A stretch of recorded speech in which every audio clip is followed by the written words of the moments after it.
Talaga pong wala ng tiwala ang tao sa administrasyon, sa Pangulo. Bagsak na talaga ang tiwala kasi hindi mo naman maloloko eh. Hindi naniniwala ang tao na siya ang expose dahil ang nag-expose nito Diyos eh. Dahil nung SONA niya, ang sinabi niya nagpagawa siya ng 5,500 flood control projects. Yun pala, puro mga ghost projects at saka mga substandards kaya bumaha, pinaulan ng Diyos ay alisin sa pwesto. Ang akusasyon sa kanya ay pagpapakulong ng kanyang mga kalaban sa politika at ng mga komunista nagpoprotesta. Ngayon nakikita natin si President Marcos Jr. ay nagpapakulong din ng kanyang mga kalaban sa politika, pero ang kabaligtaran na pinakukulong na niya ay mga sundalo na nagpoprotesta. Pang-apat, ang kanyang ama, si President Ferdinand Marcos Sr., was recovering gold from the war na binaon ng mga Hapon. Si President Marcos Jr. ngayon ay nagbebenta naman ng gold and while trying to recover his father's wealth. So kapag pinagsama-sama mo yun, hindi mo masasabing coincidence lang dahil masyadong marami. But we are seeing history repeating itself. So, when I realized that po, then, I wanted to, talk about it and paalala kay Pangulong Marcos Jr. na merong Diyos na naghahari sa langit at lupa, kanyang pananagutan, na kung hindi niya babaguhin at pagsisisihan kanyang mga ginawa, baguhin at panagutin, i-apply lang ng tama ang batas, ay huhusgahan po siya ng Diyos. Kaya po ako, nananalangin dahil naniniwala ako na pwede naman magbago pa dahil God is a God of second chance. But itong pagbabagong ito at pagsisising to will all depend on Him. This will be His personal choice and His alone. Or suffer the same consequence that his father, or he may suffer the same consequence of his father. So, si President Bongbong Marcos is a man who brings with him a legacy of a great man. Magaling naman talaga yung matandang Marcos eh. Maraming Pilipino nagsasabi na he is probably one of the greatest president ever. Sa akin, that's President Duterte dahil yan ang nakasama ko, yan ang nakita ko, yan ang witness ko. Pero to some, they will say President Ferdinand Marcos Sr. is probably one of the best.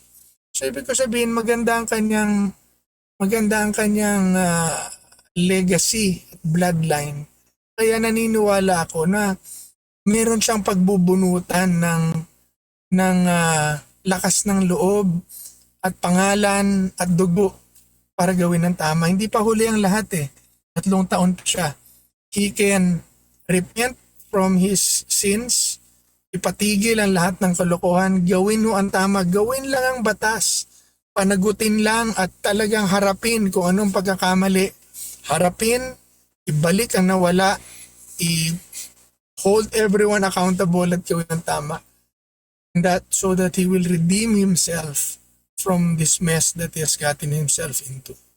Last December 12 to 15, nagkaroon po ng survey ang Pulse Asia kung saan lumalabas dito. Tinanong kasi yung ating mga kababayan kung gaano kalaki o kaliit ang tiwala ninyo sa bawat isa sa mga sumusunod na tao upang tugunan ang katiwalian sa mga proyekto ng flood control. Ibig sabihin, tinanong sila kung ano masasabi nila sa pag-address sa problema sa corruption sa flood control.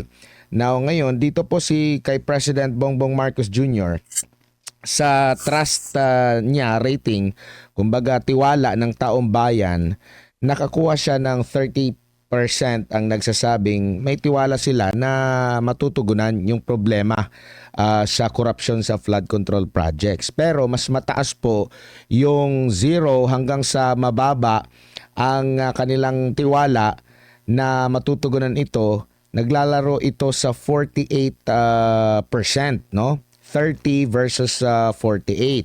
Ito'y last December. Kung ihahambing naman noong September 2025, ang survey dito sa May Tiwala bumaba kasi last September 2025 mula 32 naging 30. Tapos yung nawalan ng tiwala o mababa yung tiwala na ma-address yung problema sa korupsyon ay mula 45, abay tumaas pa. Naging 48. So sumasalamin ito sa kasalukuyang ganap na itong problema sa korupsyon. Kahit na ipinagmamalaki nila na sila daw yung nang una para maisiwalat at tinugunan itong problema sa korupsyon ay hindi nagre-reflect as good image sa kanya, Ginong Greco. Pagka inad nyo po yung dalawa, yung negative 50, tapos ang positive 30, magiging negative 20, negative 18 po yan, net trust rating. Talaga pong wala ng tiwala ang tao sa administrasyon sa Pangulo. Bagsak na talaga ang tiwala kasi hindi mo naman maloloko eh. Hindi naniniwala ang tao na siya ang nag-expose dahil ang nag-expose nito Diyos eh.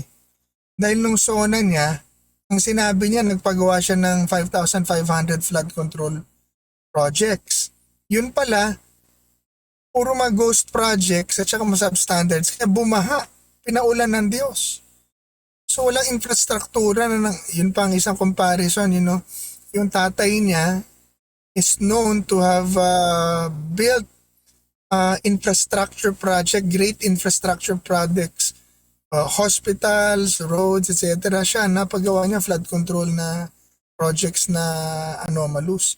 So, hindi niya maloloko ang tao, hindi naniniwala. Nakita ang mga videos, narinig ang mga testimony, nakita ang pag-ulan.